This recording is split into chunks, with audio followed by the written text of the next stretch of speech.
I said. And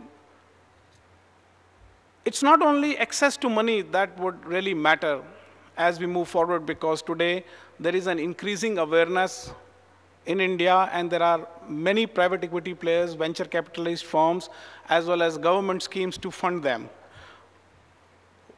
What a small startup company actually is missing today is the technical challenges. For example, how do they really get access to high-yielding strains? How do they get access to cell lines and reference standards in an era where the traditional cell lines are low-yielding?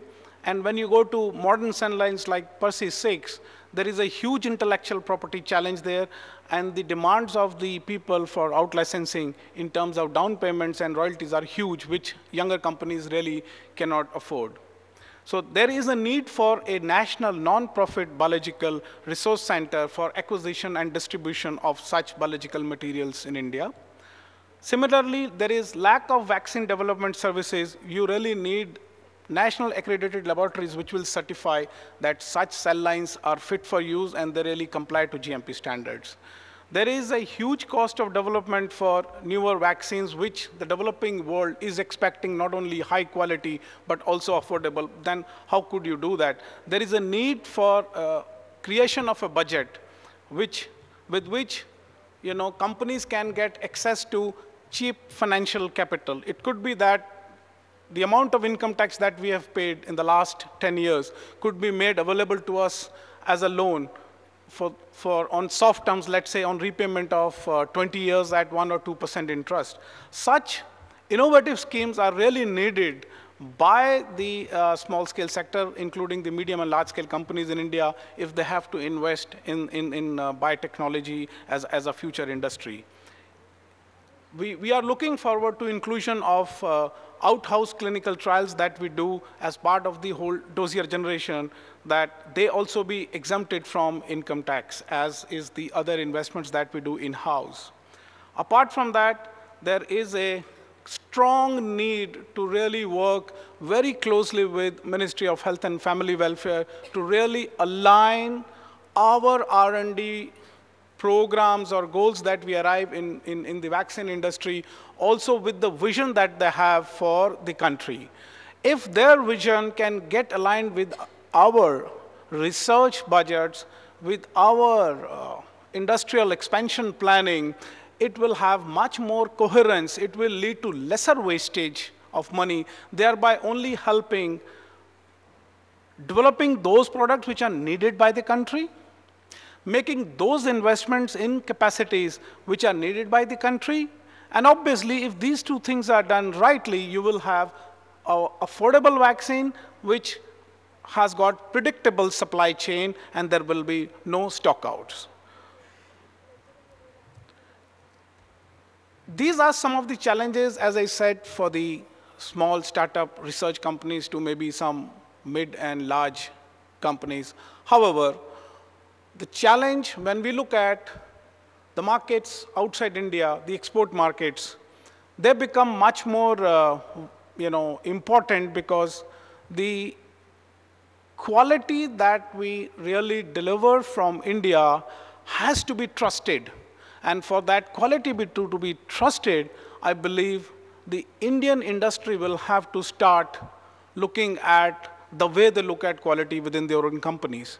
Today, when you go and talk in companies, they would be more willing to talk about the brands that they sell and the size of the brand. They would be willing to say how many R&D scientists they have.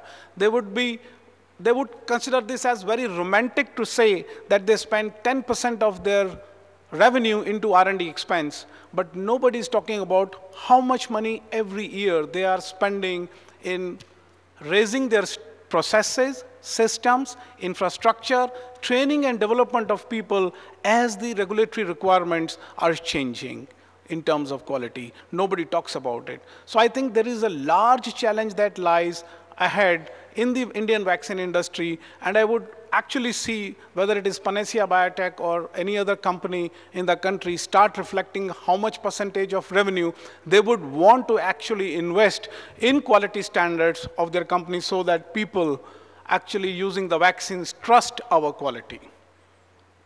Another big challenge that we face is our NRA, our regulatory system in the country, and I believe it has to really leapfrog and move forward. It's very important for a regulator in its country to have decisive power.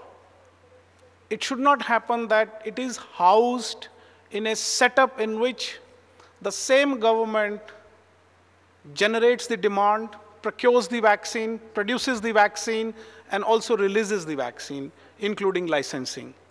There is a, how should I say, conflict of interest. So the NRA today in India must get independent. It must get empowered in a manner that if they find whether a private company or a public sector company or let's say a state government company is not complying to norms, they be allowed to shut it down.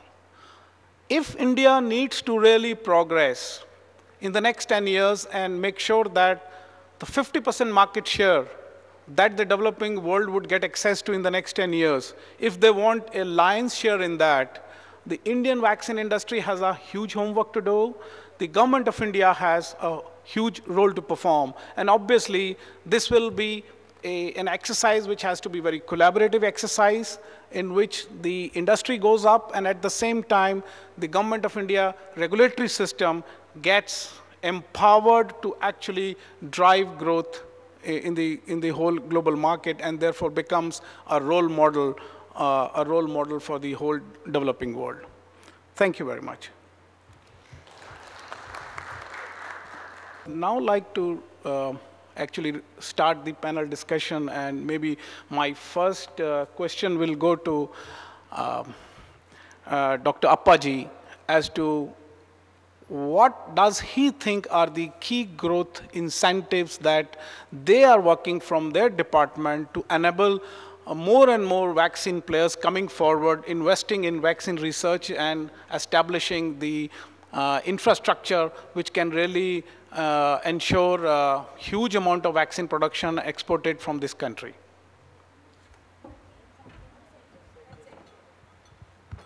What we would like to do is that we will let our panelists say a few of their thoughts across to the house here, and then maybe we can get into the discussion.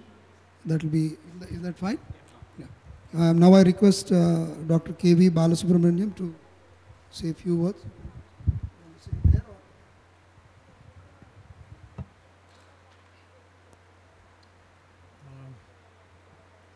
To what extent is the vaccine industry ready to serve the developed markets?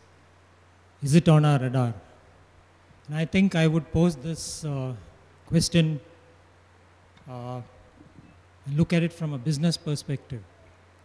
Yes, we have to get the developed countries on our radar, but we also have to ensure that we have a safe landing. The way we look at markets in our own company is that we look at markets on basically 3 dimensions. One is its attractiveness, to what extent it is attractive for a long-term sustained presence. The other is what is the complexities in this market in terms of as far as our industry goes or the pharmaceutical industry go, the level of regulatory compliance, issues of IPR, public liability, things like that. And the third is the level of competition. So when we look at the developed markets from these 3 dimensions, what comes to me really is that, yes, the market is very attractive.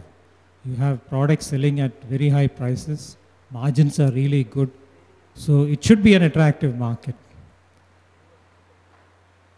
On the complexities, I think we all understand that the developed markets are not like the developing countries market. We have a lot of institutional voids, so we survive with whatever deficiencies we have. Whereas you're dealing with markets which are developed in several ways, whether it's regulatory aspects, IPR, so many other issues. So we have to be careful there. We have to really assess to what extent we are ready to